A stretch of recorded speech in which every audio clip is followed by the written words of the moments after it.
अंधेरी छाया में डूबा शमशान घाट, जहां अग्नि का तांडव नृत्य चल रहा था।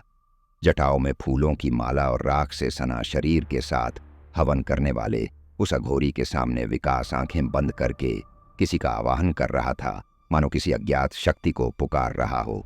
तभी एक साया धीरे धीरे विकास के पीछे से उसके नजदीक आ रहा था। उसके लंबे काले बाल उसके चेहरे को ढक रहे थे। विकास और उस लड़की एक दूसरे के गले में विचित्र सी माला पहनाई। यह एक ऐसे इंसान की कहानी है जिसने कर्ण पिशाच नहीं को सिद्ध किया था। महाराष्ट्र के ठाणे जिले का मूल निवासी विकास शिंदे ड्राइवर की नौकरी करता था। यह बात करीब 14 साल पहले की है। विकास शिंदे अपनी सीधी सादी जिंदगी से खुश नहीं था, जबकि उसकी पत्नी नेहा को ज्यादा का लालच नहीं था और घर की सुख शांति की प्रार्थना करती रहती थी। विकास तैयारी करके घर से निकल ही रहा था, तभी नेहा पूजा की थाली लेकर आई और विकास के माथे पर तिलक लगाया। क्या फायदा है, पूजा पाठ का कोई मतलब ही नहीं है इन सब चीज़ों का। तभी विकास का 10 साल का लड़का वहाँ पर आकर कहता है, पापा स्कूल की फीस बनी है और मेरा स्कूल पिकनिक बा रही है। टीचर ने बोला है 0-0 जमा करने के लिए। ये सुनकर विकास नेहा से कहता है, सुना तुमने, मामूली ड्राइवर की नौकरी में कैसे ये सब मैनेज करूं। इतना बोलकर विकास वहां से निकल जाता है। रात हो चुकी थी, विकास को घर के लिए निकलना था।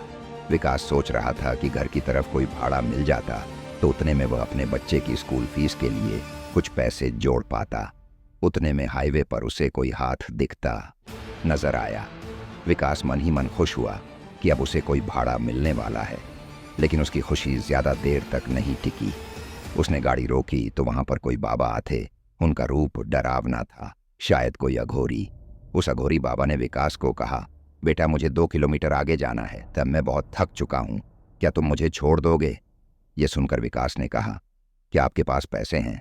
पैसे तो नहीं है मेरे पास, लेकिन पैसे से बढ़कर बहुत कुछ है तुम्हें देने के लिए बाबा। आज के ज़माने में पैसा ही तो सब कुछ है। ठीक है, आपके पास नहीं है तो चलो छोड़ देता हूँ आपको, आओ बैठ जाओ बाबा। विकास की गाड़ी में बैठा और उनका सफ़र शुरू हुआ। बाबा ने विकास से कहा, बहुत परेशान लग रहे हो, मुझे बताओ तुम्हारी परेशानी, शायद मैं तुम्हारी मदद कर पाऊँ। छोड़िए बाबा, आप क्या मदद कर पाएंगे, मेरी थक गया हूँ इस ज़िंदगी से। रोज़ टैक्सी चलाना, यहाँ से वहाँ वहाँ से यहाँ, ज़िंदगी में कोई मज़ा ही नहीं है। मज़ा करेगा, तूने मेरी यात्रा करवाई, चल मैं तेरी यात्रा करवाता हूँ। जो तू चाहेगा वही होगा। बोल है हिम्मत। हिम्मत तो बहुत है बाबा, लेकिन आप मेरे लिए क्या कर पाओगे। अघोरी को पागल मत समझ, बहुत कुछ है मेरे पास, बहुत कुछ सिद्धियां दूंगा तुझे। सिद्धियां ऐसी साधना करूंगा तेरे लिए कि सोने चांदी में खेलेगा। तू अमावस्या की रात 12 बजे आ जाना। बड़े बड़े सपने देखने वाला विकास अघोरी की बातें सुनकर लालच में आ गया और ठीक समय पर उस जगह पर पहुंच गया जहां अघोरी ने अपना डेरा जमाया हुआ था। उसने अपनी साधना की शुरुआत कर दी थी। विकास को देखकर अघोरी ने कहा, आ गया बच्चा, अब जैसा मैं कहता हूँ तू वैसा कर। आज मैं साधना करूँगा। कर्ण पिशाचनी की वो यहाँ आएगी और तेरी होकर रहेगी। वो तुझे सब कुछ देगी, ये सब कुछ तेरे कान में लोगों के राज्य बताएगी। क्या हुआ था, क्या होने वाला है, क्या हो चुका है, सब जानती है। वह उससे मिलेंगे तुझे लोगों के राज, और वो राज्य तो लोगों को बताकर करोड़पति बन जाएगा। करोड़पति कपड़े उतार कर अघोरी के सामने बैठ जाता है और अघोरी जैसा कहता है वह वैसे मंत्र जाप करने लगता है। तभी विकास के पीछे कर्ण पिशाचिनी धीरे धीरे उसके नजदीक आ गई। विकास उस लड़की के गले में माला पहनाने वाला था, तभी उसने कहा, रुको, पहले 3 वचन, फिर मैं बनूंगी तुम्हारी। अगर कोई भी वचन तोड़ा तो सब छिन जाएगा, मैं भी चली जाऊंगी, सारी दौलत चली जाएगी, यहाँ तक कि तुम्हारी जान भी जा सकती है। मैं वचन देता हूँ मेरे बारे में तुम किसी को कुछ नहीं बताओगे। मैं वचन देता हूँ पत्नी की तरह सिर्फ मुझे ही संतुष्ट करोगे, सिर्फ और सिर्फ मुझे, और वो भी जब भी मैं चाहूँ। मैं वचन देता हूँ। तीसरा और आखिरी वचन, मुझे कभी अनसुना नहीं करोगे, मुझे छोड़कर कभी नहीं जाओगे, मैं वचन देता हूँ। इतनी बात कहकर विकास ने उसे एक विचित्र सी हड्डियों की माला पहनाई। कर्ण पिशाच ने अपने हाथ आगे किए तो उसके हाथ में अचानक से वैसे ही माला प्रकट हुई। उसने माला विकास को पहनाते हुए कहा, अब मैं तुम्हारी हुई, मरते दम तक। विकास अब टैक्सी के पास आकर रुका। कर्णपिशाचिनी भी उसके साथ खड़ी थी। तभी एक बड़ी सी कार विकास के पास आकर रुकी। उसके ड्राइवर ने विकास से पूछा, सर गोरेगांव जाने के लिए कैसे जाना होगा? मैं रास्ता भटक गया हूँ। ड्राइवर कुछ कह रहा था, तभी कर्णपिशाच ने विकास के कान में कुछ कहा और विकास ने उस गाड़ी के ड्राइवर को कहा, गाड़ी में मंत्री जी है ना, उनसे कहिए कल कैबिनेट की मीटिंग में उन्हें होम मिनिस्ट्री मिलने वाली है। विकास की बातें सुनकर पीछे बैठे मंत्री जी ने कार का कांच खाली करते हुए कहा, तुम्हें कैसे पता कल कैबिनेट की मीटिंग है और मुझे होम मिनिस्ट्री मिलने वाली है? जैसा बोल रहा हूं, अगर वैसा हुआ तो इस नंबर पर फोन करिए। दूसरे दिन विकास तैयारी करके घर से बाहर निकलने वाला था। तभी कुछ पुलिस विकास के घर पर आई। विकास डर गया, लेकिन कुछ ही वक्त में कल वाले मंत्री जी विकास के सामने आए। उन्होंने एक बैग विकास को देते हुए कहा, बाबा बाबा, आपके इस भक्त को आप शरण में ले लो। मैंने कल की आपकी बात को ऐसे ही मजाक ले लिया था। एक मामूली सा एमएलए था, आपकी कृपा से आज होम मिनिस्टर बन चुका हूं। आज से आप जैसा कहोगे मैं वैसा करने को तैयार हूं। एक और विकास की पत्नी नेहा यह सब कुछ अचंभित होकर देख रही थी, लेकिन विकास की नजरें कर्णपेशा चने की ओही थी। वह विकास को देखकर मुस्कुरा रही थी। जैसे ही मंत्री जी विकास के घर से निकले तो विकास ने बैग खोला। उसमें 1 लाख रुपए कैश थे। ये देखकर विकास ने नेहा से कहा, देखा, अब हमारी सारी गरीबी खत्म। ये तो कुछ भी नहीं है, अभी तो और आएंगे। लेकिन नेहा ने विकास की बात काटक उससे कहा, लेकिन तुमने ऐसा क्या किया जिससे वो लोग इतना पैसा देकर चले गए? तुम गुलियां गिनना छोड़ो, आम खाओ, आम। इतना कहकर विकास अपनी टैक्सी लेकर निकल गया। टैक्सी में विकास के साथ कर्णपिशाचनी भी बैठी हुई थी। उसने विकास के कान में कुछ बुदबुदा आया तो विकास ने बंगले के सामने गाड़ी रोकी और उस बंगले के गेट से एक परिवार गाड़ी में सामान रखकर कहीं जा रहा था। तभी विकास ने जोर से चिल्लाते हुए कहा, मत जाओ, अगर जाओगे तो तुम्हारी मृत्यु निश्चित है। जाना, यह तो कल जाना। यह सुनकर गाड़ी में सामान रखने वाला आदमी गार्ड को बोलता है, अरे कौन है ये पागल, हटाओ इसे यहां से। तभी उस आदमी की औरत कहती है, आज सुबह से ही मेरे मन में कुछ डर जैसा लग रहा है और उसमें यह आदमी अचानक से यहां आकर ऐसी बातें कर रहा है। प्लीज आज का प्लान कैंसिल करते हैं। इतना कहकर वह घर में चले जाते हैं। रात हो चुकी थी। विकास घर आया। उसने नेहा से कहा, खाना पोसो। नेहा और विकास खाना खा रहे थे। तभी कर्णपिशाचिनी ने विकास के कान में कुछ कहा और विकास खाने की थाली वैसे ही छोड़कर घर के बाहर निकल गया और थोड़ी देर से फिर से घर आया तो उसके हाथ में दारू की बोतल और कुछ खाने का सामान था। उसने लाया हुआ सामान खोला तो उसमें चिकन था। मुर्गी की बड़ी बड़ी लेग पीस खाते हुए वह दारू पीने लगा। यह सारा नज़ारा नेहा अचंभित होकर देख रही थी। नेहा ने विकास से कहा, आपने दारू पीना कब से शुरू किया और इस तरह से खा रहे हो जैसे कोई जानवर खाता है? उसकी बात सुनकर विकास उठा। उसने नेहा को जोर से थप्पड़ मारा और कहा, तू मुझे किसी चीज़ के लिए नहीं रोकेगी और रोका तो तेरा यही हाल करूँगा। मैं एक और बात, आज से तो दूसरे कमरे में सोएगी। दीवार के पास पड़ी नेहा ये सब कुछ देखकर रोने लग जाती है। सुबह हो गई थी। कल विकास ने बंगले के सामने जाकर जिनको चेतावनी दी थी उसकी पत्नी, अजी सुनते हो, जल्दी से आओ, ये न्यूज़ देखो। दोनों सोफे पर बैठकर न्यूज़ देख रहे होते हैं। भारत का यात्री प्लेन हुआ क्रैश, अब तक 30 लोगों की लाशें हुई बरामद।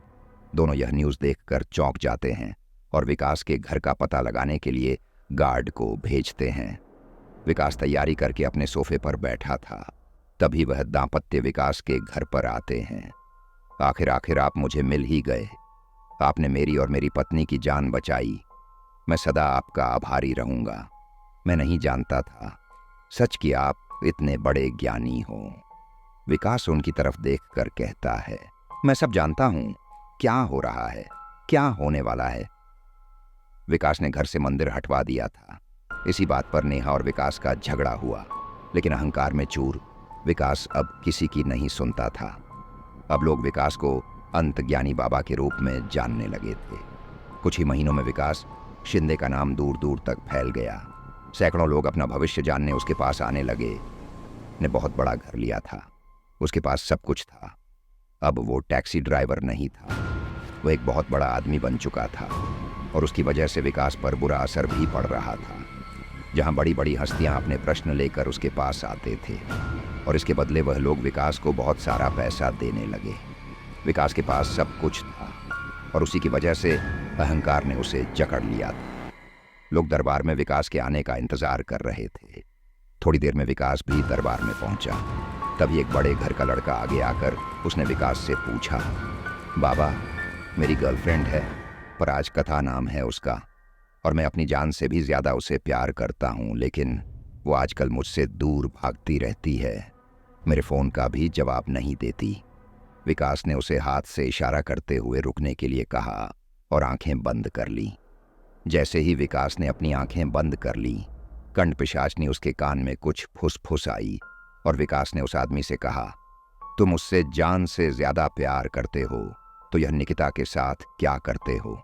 दो दो गर्लफ्रेंड, जिंदगी के मजे ले रहे हो। यह सुनते ही उस लड़के के होश उठ गए। उसने विकास से पूछा, बाबा, यह आपको कैसे पता? मुझे सब पता है, अथक ज्ञानी हूं मैं। दौलत के लिए उससे प्यार करता है, न चिंता मत कर, वह जल्द ही मरने वाली है और उसके नाम पर जो प्रॉपर्टी है वह तेरे नाम हो जाएगी। लेकिन हाँ, उसका आधा हिस्सा मेरी दान पेटी में डालना मत भूलना। अपनी बात को जारी रखते हुए विकास ने मौजूद लोगों से कहा, सब घर जाओ यहां से, अब कल आना। तभी उसके बाजू में खड़ी कर्ण पिशाचिनी विकास के कान में कुछ कहने लगी तो विकास ने घमंड में आकर उसे रोका। जैसे ही विकास ने उसे रोका, कर्ण पिशाच अपने असली रूप में आई और उसने विकास को कहा, मैंने तुम वचन मांगा था, तुम कभी मुझे अनस्त नहीं करोगे। तूने वचन गढ़ है, इसका परिणाम तुझे भुगतना पड़ेगा। इतना कहकर वो जोर जोर से विकास कानों में हंसने लगी और चीखने चिल्लाने लगी। विकास ने अपने कान बंद कर दिए, लेकिन उसकी हंसी की आवाज इतनी जोर जोर से विकास को आ रही थी कि विकास के कानों से खून निकलने लगा और वह वहीं बेहोश होकर नीचे गिर गया। नेहा, विकास की पत्नी, उसे कर्ण पिशाचिनी के बारे में अंदाजा हो गया था। उसने उसी अघोरी बाबा को अपने घर में बुलाया जिससे विकास ने सिद्धि प्राप्त की थी। उस अघोरी ने नेहा से कहा, बद, तेरे पति को बहुत ज्यादा पैसा बहुत जल्दी कमाना था, अब बुलाओ। वो अघोरी विकास को बेड पर खड़ा देखता है और उसे कहता है, क्यों बच्चा, कहाँ गई तेरी हिम्मत, और पैसा चाहिए? विकास अघोरी के पैर में गिर जाता है और उसे कहता है, बाबा, नहीं चाहिए मुझे धन दौलत, मुझे इस पिशाचनी से मुक्त करवा दो। अब मैं किसी चीज के लिए लालच नहीं करूंगा। कभी भी अघोरी फिर हवन की तैयारी शुरू करता है। जमीन पर एक रिंग जैसा यंत्र बनाता है। नेहा और विकास को उसके बीच बिठाकर कहता है, ध्यान से सुनना, जब तक हवन पूरा नहीं होता तुम किसी भी हाल में इस यंत्र से बाहर मत निकलना। हवन शुरू होते ही कर्ण पिशाचिनी वहां पर आ जाती है और विकास को डराने की कोशिश करते हुए बोलती है, कुछ कुछ भी कर्री पप्यास ही बेगी उसका। वो भयानक रूप और आवाज सुनकर विकास और नेहा थरथरा लगे, लेकिन उन्होंने ठान लिया था कि कुछ भी हो जाए हवन पूरा होने तक वहां से नहीं उठेंगे। लेकिन तभी उन्हें उनका बच्चा नेहा ने, जिसे अपने मायके में भेजा था, वो रोता हुआ उन्हें दरवाजे के पास खड़ा देखा, जो उन्हें पुकार रहा था, मम्मी पापा प्लीज मुझे बचाओ, ये मुझे नहीं छोड़ेगी। उसकी आवाज को सुनकर दोनों का दिल पिघल गया। वो उसे लेने जा ही रहे थे, तभी अघोरी ने हवन की राख पूरे कमरे में फूंक दी और वो बच्चा कणपेशा चनी में बदल गया। उसके चीखने और रोने की आवाज आने लगी। वो आग में चलने लगी। थोड़ी ही देर में वो भस्म हो गई और अघोरी ने कहा, बेटा, तुम अभी मुक्त हो, हम तो अघोरी है, हमें भगवान भोलेनाथ के भक्ति के अलावा किसी चीज का लोभ नहीं। लेकिन तुम साधारण लोग लालच और लोभ में इतने डूब जाते हो कि आगे पीछे का कुछ नहीं सोचते। अब भगवान की घर में स्थापना करना और भक्ति भाव से पूजा करके जो तुमने किया उसकी माफी मांगना। इतना कहकर अघोरी निकल जाता है। Thanks for watching this video.